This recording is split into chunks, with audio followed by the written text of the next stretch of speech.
what I'm going to talk to you about is water. Now, there are people that think that they drink a lot of water, and I just wanted to reiterate today how important water is. And there are different levels of people who are drinking water, and I want to get through to get you to understand how much water you do need to be drinking. So we're not going for a competition. We're not trying to just like go crazy with water so it's unrealistic, but I really want you to think of some base things. So there's 4 different levels of people for when it comes to hydration. There are people that carry a water bottle around everywhere that they go. And that's amazing. But if you were how I used to be, I had a water bottle everywhere, but it would come home with almost as much water in it as I would leave the house with. So what happens is over time, your thirst signal shuts off. And the longer that you go without enough water, the less that thirst signal turns on. And it's amazing because as I'm sitting here and even talking about water, my mouth is salivating, but I have had 3 of these water bottles already today.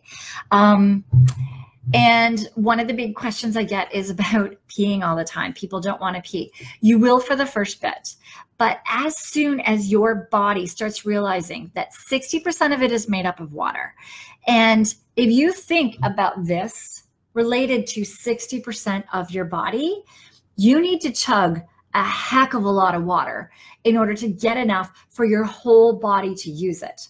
But in the beginning, what happens is your body has kind of gone into a bit of a survival mode. So you start peeing a lot of it out because your body doesn't want to turn on systems yet, or add it into systems into your body yet, not understanding that you are actually going to be consistent with this. So this is something that you need to do and be very, very consistent with it. If you do it for a minimum of 4 days, you will start noticing the results. So every time you think of water or look at your water bottle, chug 16 ounces. And the reason I say 16 ounces or 2 cups is because you need such a large amount for your body. As well, it turns on your rest and digest system when you have 16 ounces, so that helps with your stress response, which is the other thing we're working on. But the more water that is in your body, the more that you are able, the more that it starts using it for all of your systems. And as your systems start becoming fully hydrated, which takes a minimum of 4 days of really hyperhydrating and sticking with it long term. The more that you are on that, the more that your systems start using this water to add for your digestive system, to make your cardiovascular system running, meaning that when you're running or walking or doing exercise, your body's not being as taxed. Your muscles won't be as sore. Your ligaments, your joints, your moving, all of your muscles becomes less exhaustive.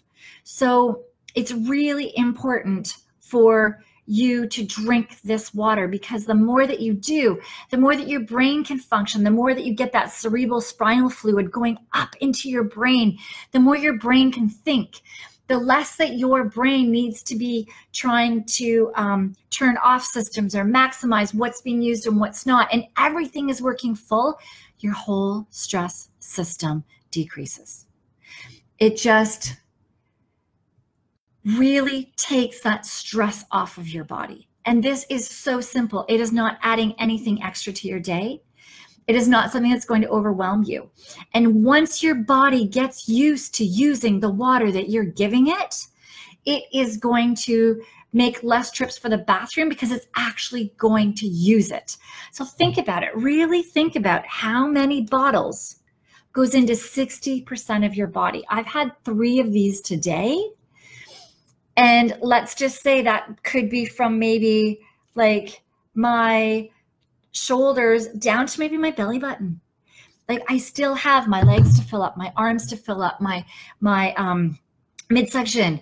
I still have my brain to fill up. Like I need to drink so many more bottles of water in order to make 60% of my body weight. And that's what your body needs.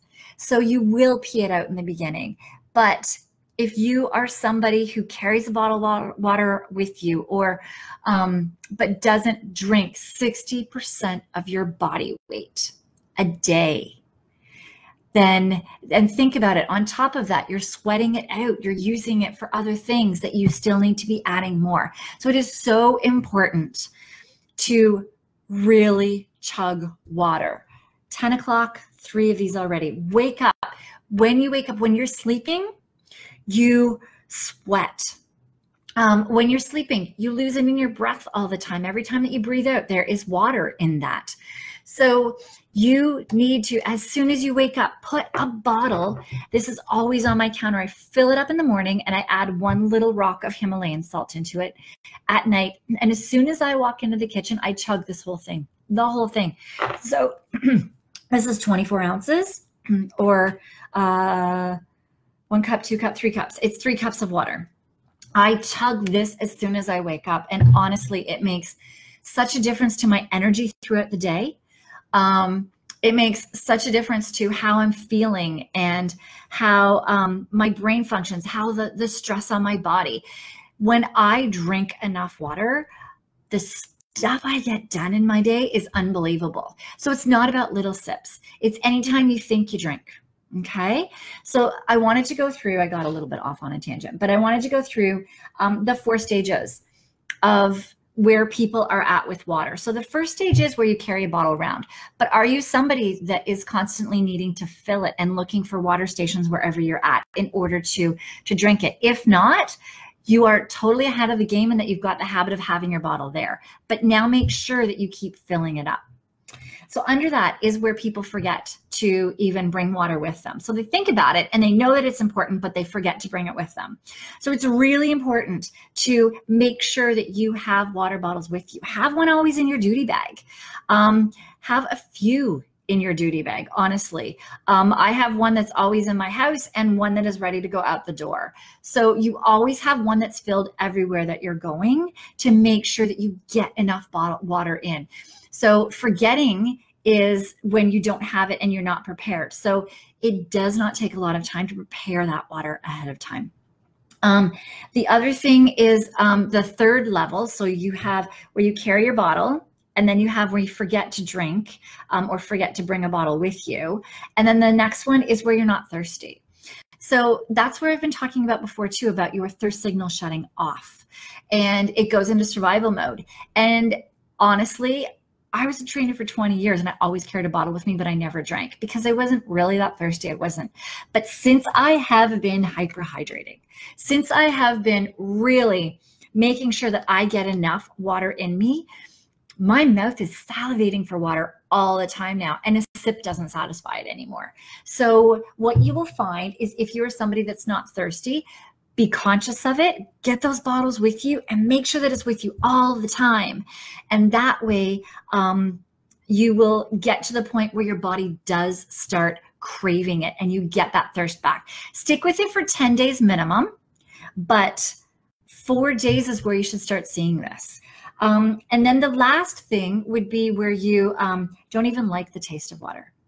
And that happens to people who use so many different sources of drinks, where you use a lot of pops and juices and caffeine and different things, that you don't even like the taste of water. Why that happens is your taste buds have gotten, in a lot of the pops and coffees and that, there's some neurotoxins that what they do is they send a signal to your brain that your body is getting what it needs, but it's not actually getting it. So that's with things as well, like the sweeteners in it. So when you have a Diet Coke or Diet Pop, what happens with that is that your body is taking that, taking the drink in, and it's touching your tongue, and your tongue is telling you, oh, you're getting that sweetness, you're getting those calories, you're getting what you need, but you're not, because there's nothing in it. So it sends this signal to your brain, and your brain starts craving it more. So it goes in the cycle, and then you're still hitting a low of what you were depleted in. And your body then starts craving it again. So it gets this whole vicious cycle going, that if you can, for the next 10 days, stay off of all other drinks, all other liquids than water, you will find a difference. What will happen in the beginning is that your body will be craving it. Sorry, I'm getting this pop-up coming. I need to move. Your body will go into a bit of a detox where it needs to flush it out. You'll get headaches for the first little bit. You'll get moody and grumpy. You'll feel a bit less stressed, but stick it out. Stick it out with the water. Every time you feel that way, chug at least 16 ounces of water. And you will find that after 4 days, usually, it doesn't always last unless you're somebody that is really, really, really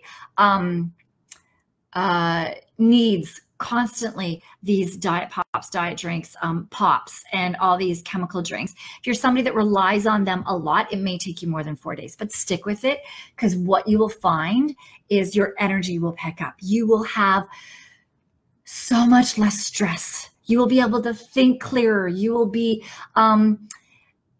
more calm and relaxed and less stressed, less frustrated with those around you, less short with your kids. And you will just find getting through your day so much easier. So stick with it.